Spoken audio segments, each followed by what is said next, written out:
Je ne sais pas vous, mais moi, la principale caractéristique que je trouve à ces intervenants en gilet jaune, à la télévision, c'est leur arrogance.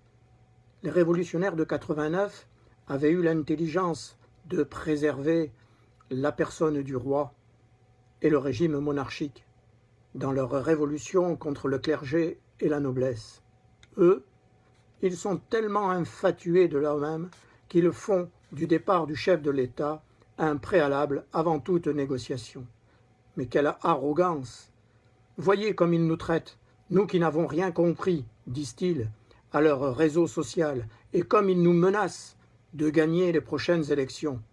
Et encore, s'il n'y avait que leur arrogance à notre égard. Mais non, cela ne leur suffit pas.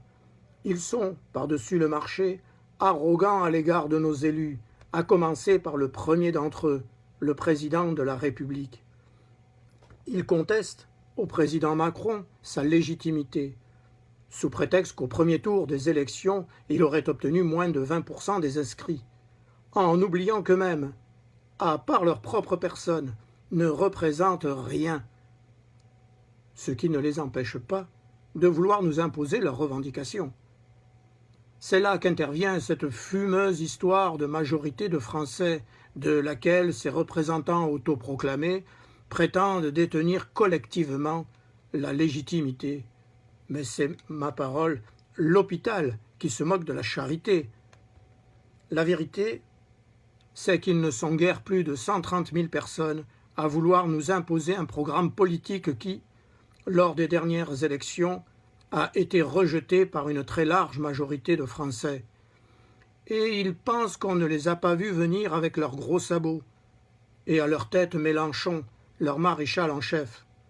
À ce propos, vous pouvez lire sur le site de la France Insoumise que 34 des 42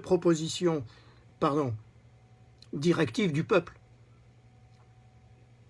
émanent des gilets jaunes. Eh bien, ces directives avaient déjà fait l'objet de propositions d'amendements en cours de législature. Si vous voulez savoir comment ces 42 directives du peuple ont pu être établies, vous pouvez lire sur le site de France Bleu qu'elles, je cite, sont issues d'un sondage mis en ligne sur différents groupes de soutien du mouvement et que 30 000 personnes y ont pris part. Autrement dit, voilà un parti politique minoritaire à l'Assemblée nationale qui, voyant ses amendements rejetés, s'arrange par le biais d'un réseau social, en l'occurrence celui dit des personnes en gilet jaune, pour que ces amendements réapparaissent, comme par magie, sous la forme de directives du peuple et de façon combinatoire. En ces termes, députés de France, nous vous faisons part des directives du peuple pour que vous les transposiez en loi.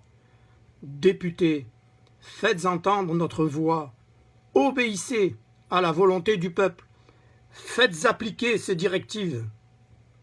Je ne sais pas vous ce que vous en pensez, mais moi, j'appelle cela un coup de force parlementaire. Mais il y a pire, car ce coup de force parlementaire émanant d'un parti politique a aussi pour objectif la destitution du président de la République, ce qui constitue manifestement un manquement grave à la séparation des pouvoirs entre l'exécutif et le législatif. Et donc, une violation manifeste des institutions de la Ve République. Êtes-vous prêt à souscrire à une telle pratique de nos institutions ? Moi, non, jamais. À bientôt pour mon prochain coup de gueule.